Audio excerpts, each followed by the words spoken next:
ٹھیک ہے، تو آپ یاد رکھیے گا جس شخص نے بھی دین کے حوالے سے کوئی اچھی کنٹریبیوشن کی ہے تو اسے ہم محبت کرتے ہیں، اور جس نے بھی اپنے بزرگوں کا دفاع کیا ہے کہ جنہوں نے اپنے ناموں کے کلمے پڑھائے ہیں انہیں تو ہم غدار سمجھتے ہیں، اور غدار جو ہوتے ہیں نا وہ غیر ملکیوں سے بھی بڑھ کے برے ہوتے ہیں۔ یہ بھی لوگ اعتراض کر رہے ہیں کہ آپ اپنے جو مسلمان فرقوں کے لوگ ہیں ان کے بارے میں ایسا کیوں نہیں کرتے؟ اس لیے کہ میں انہیں غدار سمجھتا ہوں۔ آپ کسی بھی پاکستانی سے پوچھیں کہ آپ انڈین سے زیادہ نفرت کریں گے یا اس پاکستانی غدار سے زیادہ کریں گے جو پاکستان کی جڑیں کاٹ رہا ہے، تو وہ کہے گا میں اس سے زیادہ کروں گا۔ اس طرح جو اسلام کے غدار ہیں، چشتی رسول اللہ کا دفاع کرنے والے، مناظروں میں بیٹھ کے پیچھے سوال نہ پڑھنے والے غدار لوگ، اور ابھی تک ان کو توبہ کی توفیق بھی نہیں مل رہی، اتنے بے شرم ہے ان کی قبر تک یہ گناہ کے ساتھ جانا ہے، اور اعلانیہ گناہ کی اعلانیہ توبہ کی توفیق نہیں مل رہی۔ کتنی اکڑ ہے شخص کے اندر کہ اسے توبہ کی توفیق نہیں مل رہی، کیونکہ اسے پتا ہے کہ پھر مجھے انجینئر کو مجدد ماننا پڑے گا۔ یار تم مجدد مانے بغیر ہی توبہ کر لے، ابھی آخر تو بچا۔ جی نیکسٹ۔ بسم اللہ الرحمن الرحیم۔ سامعین محترم، ابھی ریسنٹلی انجینئر محمد علی مرزا کا لائیو سیکشن کے اندر کسی نے سوال کیا، اور اس سوال کے اندر مفتی راشد محمود رضوی صاحب کے حوالے سے انجینئر نے کہا کہ میں اس کو جو چوزا کہتا ہوں، میں اس کو جو بچنگڑا کہتا ہوں، میں اس کو جو منافق لعنتی کہتا ہوں، اس کی وجہ یہ ہے کہ یہ غدار ہے۔ اس نے چشتی رسول اللہ پر پہلے مناظرے کرے، اب کہتا ہے کہ یہ جو ہے وہ کفریہ ہے۔ تو جب کفریہ تھا تو مناظرے کیوں کرے؟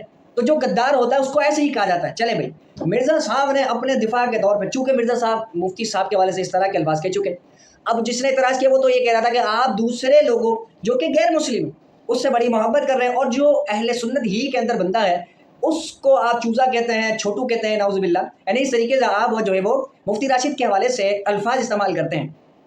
اب دفاع کے طور پہ دیکھیں اس نے الفاظ کے استعمال کرے کہ بھائی غدار ہے، غدار کے حوالے سے ایسے ہی الفاظ استعمال ہوں گے۔ اچھا بھائی ٹھیک ہے انجینئر صاحب، پھر تو مفتی راشد محمود رضوی صاحب اگر غدار ہیں، انہیں چھوٹو کہا جاتا ہے، تو بالاتفاق تمام مکاتب فکر کے نزدیک آپ غدار ہیں، آپ اہل سنت کے غدار ہیں، آپ دین کے غدار ہیں۔ تو پھر وہ جو الفاظ آپ کے لیے استعمال کرتے ہیں آپ کو کیوں جلن ہوتی ہے؟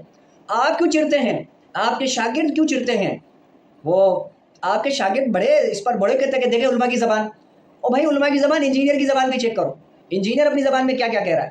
تو یہ ساری چیزیں ہیں کہ جب آپ خود دوسروں کے حوالے سے زبانیں استعمال کرو اور کہتے ہو کہ یہ غدار ہے، تو پھر ٹھیک ہے علماء کرام جو آپ کے حوالے سے استعمال کر رہے ہیں تو پھر بالکل صحیح کہہ رہے۔ وہ نا غفران سیالوی زیدہ مجدوں نے ایک اعلان کیا تھا کہ سن لو نعرہ غفران دا مرزا جہلمی حرام دا، تو یہ جو نعرہ پھر تو بالکل ٹھیک ہے، ٹھیک ہے، بالکل ٹھیک ہے۔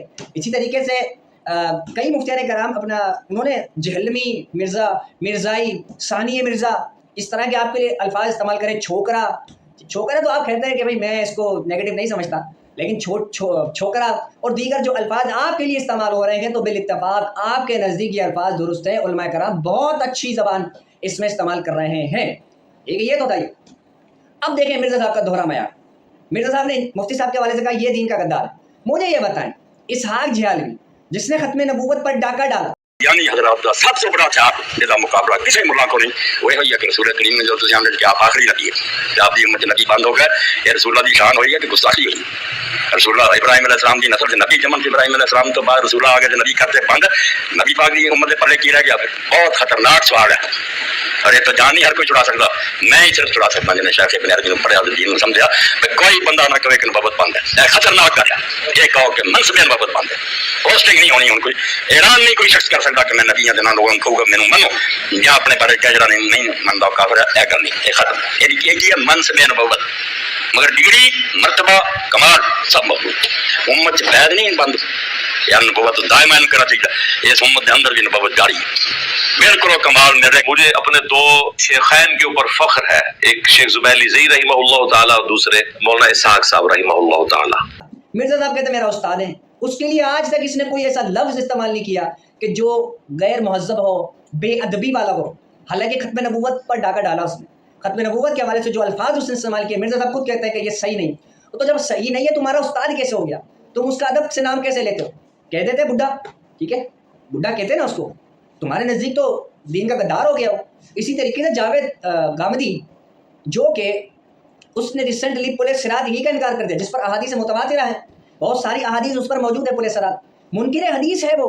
ایسا ہو جائے گا کہ لوگوں کو کس طرف جانا ہے، تو اس برج میں سے پھر ہر ایک کو گزرنا ہوگا، جو کہ کسی کی بتایا کہ پنشمنٹ ہے اس کے اندر۔ یہ ایک رویا ہے رسول اللہ علیہ وسلم کا، جس میں یہ بتایا گیا ہے کہ اس دنیا میں جس امتحان میں انسان کو ڈالا گیا ہے اس کی مثال کیا ہے۔ تو یوں سمجھ لیں کہ جیسے دوزخ ہے، اس کے اوپر ایک پل ڈال دیا گیا ہے، اور وہ تلوار سے زیادہ تیز بھی ہے اور بال سے زیادہ باریک بھی۔ اور آپ کو اس پر گزرنا ہے. تو دنیا کی زندگی کی تمثیل ہے جو ایک رویا میں سمجھائی گئی ہے, اور ظاہر ہے کہ اس تمثیل کا نتیجہ قیامت میں نکلے. جب ہم وہاں اٹھیں گے تو معلوم ہوگا کہ کسی پل سے گزر کے آئے, اور پتہ بھی چل جائے گا کون گر گئے کہ اس کو آنکڑوں نے پکڑ کے اندر ڈال لیا, اور کون اس سے تیزی کے ساتھ سفر کرتے ہوئے نکل گیا. تو یہ اصل میں اس تمثیل کا بیان ہے کہ واقعے کا بیان نہیں, لیکن دنیا کی حد تک بالکل واقعہ ہے. اگر آپ غور کریں ہم صرف اسی پرسرات سے گزر رہے ہیں. یہ پرسرات یہاں ہے, اس کو یہاں تلاش کریں. اور تم سے جب سوال ہوتا ہے گامدی کے حوالے سے, تم کہتے ہو کہ میں اس وقت ہوئے زمین پر سب سے بڑا عالم گامدی کو مانتا ہوں. ٹھیک ہے, اس طرح مودودی ہے, اس طرح ڈاکٹر اسرار ہے, ان لوگوں کے حوالے سے ان لوگوں نے کئی جگہوں پر غلطیاں کی ہیں.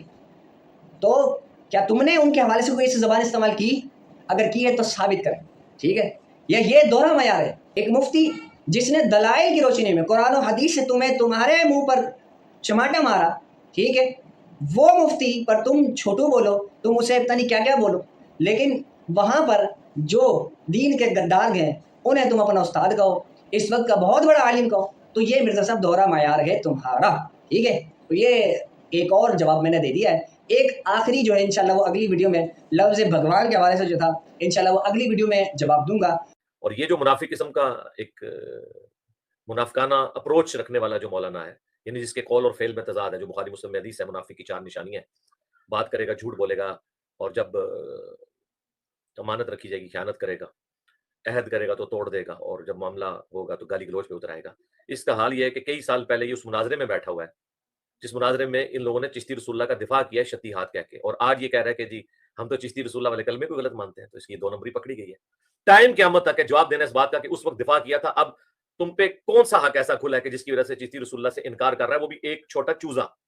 مفتی منیب الرحمان نے نہیں کیا, بڑے علماء نے نہیں کیا, نہ وہ کریں گے. مرزا جرمی اس قدر بخلاہٹ کا شکار ہوا ہے کہ میرے اوپر طرح طرح کے الزامات لگا رہا ہے, اور کہہ رہا ہے کہ یہ مفتی جو ہے یہ منافق آدمی ہے, اس کے قول و فعل میں تضاد ہے. یہ پہلے جو ہے وہ اس واقعے کا دفاع کرتا تھا اور آج اس واقعے کا انکار کر رہا ہے, جبکہ حقیقت یہ ہے کہ تقریباً 5 سال پہلے بھی میں نے اس پر ایک مکمل بیان ریکارڈ کروا کے اپلوڈ کیا تھا, اور دلائل کے ساتھ یہ ثابت کیا تھا کہ یہ واقعہ جھوٹا ہے. اور آج بھی بحمد تعالیٰ میں یہی کہہ رہا ہوں کہ یہ واقعہ جھوٹا واقعہ ہے. اب مرزا جرمی کو اس کے اوپر بڑی پریشانی ہوئی کہ اس کو تو جھوٹا ثابت کر دیا, اور دلائل دیے ہیں علماء کی کتابوں سے کہ یہ اس طرح کی چیزیں صوفیہ کی کتابوں میں الحاقات کر دی جاتے ہیں اور جھوٹی باتیں ملا دی جاتی ہیں. تو اب کیا کیا جائے؟ اب اس نے میرے خلاف پر پروپیگنڈا کرتے ہوئے ایک 11 سال پرانی مناظرہ کی ویڈیو نکالی, اور اس مناظرہ کے اندر میں بیٹھا ہوا تھا, اور اس مناظرے میں وہابی مناظر کی طرف سے یہی واقعہ پیش کیا گیا, اور واقعہ پیش کر کے اس کے اوپر فتویٰ لگانے کا مطالبہ کیا گیا کہ یہ کتاب میں واقعہ موجود ہے لہٰذا تم فتویٰ لگاؤ. تو سنی مناظر نے بجائے فتویٰ لگانے کے یہ کہا کہ بات یہ ہے کہ فتویٰ تب لگایا جائے جب فتوے کی شرائط پائی جائیں لگانے کی. جو واقعہ تم پیش کر رہے ہو, اس واقعے کو پیش کرنے میں تم نے خیانت کی ہے. خیانت یہ کی کہ اسی واقعے کے اندر یہ لکھا ہوا ہے کہ خواجہ پر اس وقت کیفیت طاری تھی. تم نے یہ عبارت کیوں نہیں پڑھی کہ خواجہ پر کیفیت طاری تھی, تاکہ مسئلہ واضح ہوتا کہ اس حالت میں جو چیز کسی سے صادر ہو, کسی صوفی سے, تو اس پر اس حالت میں فتویٰ لگایا جا سکتا کہ نہیں. تو وہابی مناظر نے خیانت کی تھی, اس کے جواب میں اس کا یہ جواب دیا گیا. نہ تو اس وقت ہم نے یہ کہا کہ چشتی رسول اللہ کہنا درست ہے یا یہ کلمہ صحیح ہے, اور نہ آج کہتے ہیں. اس وقت بھی ہمارا نظریہ اور عقیدہ یہی تھا کہ جو یہ کہے کہ چشتی رسول اللہ کہنا درست ہے اور یہ کلمہ صحیح ہے وہ کافر دائرہ اسلام سے خارج ہے, اس کا اسلام کے ساتھ کوئی تعلق نہیں. اور آج بھی کہتے ہیں. اور اعلیٰ حضرت امام اہل سنت رحمۃ اللہ تعالی علیہ نے اپنی کتاب فتاوی رضویہ کی جلد نمبر 15 کہ صفحہ نمبر 719 پر تو یہ بات 100 سال پہلے آپ نے لکھ دی ہے کہ جو بندہ یہ کہے کہ میں رسول اللہ ہوں, او قال بالفارسیت من پیغمبرم, امام فرماتے ہیں یا وہ فارسی میں یہ کہے کہ میں پیغمبر ہوں, یرید بہی من پیغام می برم, اور مراد اس کی یہ ہے کہ میں پیغام لانے والا ہوں, تو فرماتے ہیں تب بھی وہ کافر ہو جائے گا جو بندہ اپنے آپ کو پیغمبر کہے یا اپنے آپ کو رسول اللہ کہے. جب ہمارے امام احمد رضا خان محدث بریلی رحمۃ اللہ تعالی یہ کہہ رہے ہیں کہ جو اپنے آپ کو رسول اللہ کہے یا اپنے آپ کو پیغمبر کہے وہ بندہ کافر ہو جائے گا, تو چشتی رسول اللہ کو ہم اون کیسے کر سکتے ہیں؟ کوئی سنی بریلی مسلمان یہ کب کہہ سکتا ہے کہ چشتی رسول اللہ کلمہ پڑھنا صحیح ہے یا یہ کلمہ پڑھنا درست ہے؟ یہ ایسے مفت کے جھوٹے بہتان لگا کے صرف سادے مسلمانوں کو ورگلانے کے لیے اور ان کو گمراہ کرنے کے لیے یہ کارروائی اور سازش کرتا ہے. اب رہ گئی بات میرے بیان کے حوالے سے, تو میں نے اپنی گفتگو میں مرزا جرمی کو الزامی اور تحقیقی جوابات بحمد تعالیٰ دیے تھے, کیونکہ مرزا جرمی نے یہ کہا کہ یہ بریلویوں کا بنیادی عقیدہ ہے. اور جب اس سے یہ پوچھا گیا کہ پھر تم ان بزرگوں کے اوپر فتویٰ کیوں نہیں لگاتے, ان کو کافر قرار کیوں نہیں دیتے, تو مرزا جرمی یہ کہتا ہے کہ میں کافر اس لیے نہیں کہتا کیونکہ یہ 800 سال پرانے بزرگ ہیں, ہو سکتا ہے کہ ان کی طرف لوگوں نے جھوٹے واقعات منسوب کر دیے ہوں. عبارت پہ فتوا لگاتے ہیں، اور پھر اس میں یہ بھی چانس ہوتا ہے جو بہت پرانا بزرگ ہو سکتا ہے اس کی طرف کوئی بات منسوخ کر دی گئی ہو. ہم نے اس لیے پکڑی ہوئی ہے کہ ان کے جو پیچھے چل رہے ہیں نا لوگ، وہ تو کہتے ہیں انہی کی بات ہے، آن کرتے ہیں، تو پھر ہم کو کہتے ہیں پھر ٹھیک ہے، پھر تمہاری پبلک کو ہم بتائیں گے اور بزرگوں سے جان چھڑائیں گے. ہمیں تو ایک بہانہ چاہیے تھا، ہمیں تو مل گیا الحمدللہ. تو میں نے یہی تو مرزا سے کہا تھا کہ تم کہتے ہو سکتا ہے کر دیے ہوں. ہمارے اکابرین نے لکھا ہے کہ بزرگوں کی طرف بہت ساری جھوٹی باتیں منسوب کر دی گئی ہیں، ہو نہیں سکتا، ہوا ہے، اور اس کے میں نے حوالہ جات پیش کیے تھے. جیسے شیخ عبدالحق محدث دہلی رحمۃ اللہ تعالی علیہ 400 سال تقریباً پہلے گزر گیا بزرگ، اپنی کتاب اخبار الاخیار صفحہ نمبر 82 پہ لکھتے ہیں کہ شیخ الاسلام فرید الدین و شیخ الاسلام قطب الدین و از خواجگان چشت ہیچ شخص تصنیف نہ کرداست. شیخ الاسلام فرید الدین گج شکر اور خواجہ قطب الدین بختیار کاکی رحمۃ اللہ تعالی علیہما، ان دونوں بزرگوں کے حوالے سے لکھا کہ انہوں نے کوئی کتاب نہیں لکھی. اور یہ جو حشت بہشت میں کتاب موجود ہے فوائد السالکین، یہ بھی مشائخ چشت کی طرف منسوب ہے، جو کہ اس کی نسبت ان کی طرف درست نہیں ہے. اعلیٰ حضرت امام احمد رضا خان محدث بریلی رحمۃ اللہ تعالی علیہ فتاوی رضویہ کی جلد نمبر 15 صفحہ نمبر 555 پہ لکھتے ہیں، اولاً کوئی کتاب یا رسالہ کسی بزرگ کے نام سے منسوب ہونا اس سے ایک ثبوت قطعی کو مستلزم نہیں. بہت رسالے خصوصاً اکابر چشت کے نام منسوب ہیں جس کا اصلاً ثبوت نہیں. ثانیاً کسی کتاب کا ثابت ہونا اس کے ہر فکرے کا ثابت ہونا نہیں. بہت اکابر کی کتابوں میں الحاقات ہیں. فرماتے ہیں پہلی بات یہ کہ اکابر چشت کی طرف بہت ساری کتابیں ایسی منسوب ہیں جو ان کی طرف اس کا ثبوت جو ہے وہ اس کی نسبت ثابت نہیں ہے. اور دوسرا اگر کوئی کتاب ثابت ہو بھی جائے تو امام اہل سنت فرماتے ہیں کہ ثابت ہونے کا مطلب یہ نہیں ہے کہ اس کا ہر فکرہ ثابت ہو، بلکہ اصول اور ضابطہ لکھتے ہوئے امام اہل سنت رحمۃ اللہ تعالی علیہ نے بالخصوص اس فوائد السالکین کتاب کے حوالے سے فتاوی رضویہ کی جلد 22 صفحہ 419 پہ 91 پہ لکھا ہے کہ دلیل العارفین، فوائد السالکین، تحفۃ العاشقین، ان تینوں کتابوں کے حوالے سے لکھتے ہیں اولاً اسی کا ثبوت درکار کہ یہ کتابیں حضرات منسوب الیہم رضی اللہ تعالی عنہم کی ہیں. بہت کتابیں محض جھوٹ نسبت کر کے چھاپتی ہیں. کہتے ہیں سب سے پہلے تو یہ ثبوت درکار ہے کہ یہ جو کتابیں ہیں فوائد السالکین وغیرہ دیگر کتابیں، یہ جن بزرگوں کی طرف ان کی نسبت کی جاتی ہے ان بزرگوں سے یہ کتابیں ثابت بھی ہیں کہ نہیں. کہتے ہیں بہت ساری ایسی کتابیں ہیں کہ جو بزرگوں کی طرف اور صوفیہ کی طرف جھوٹی منسوب کر دی گئی ہیں.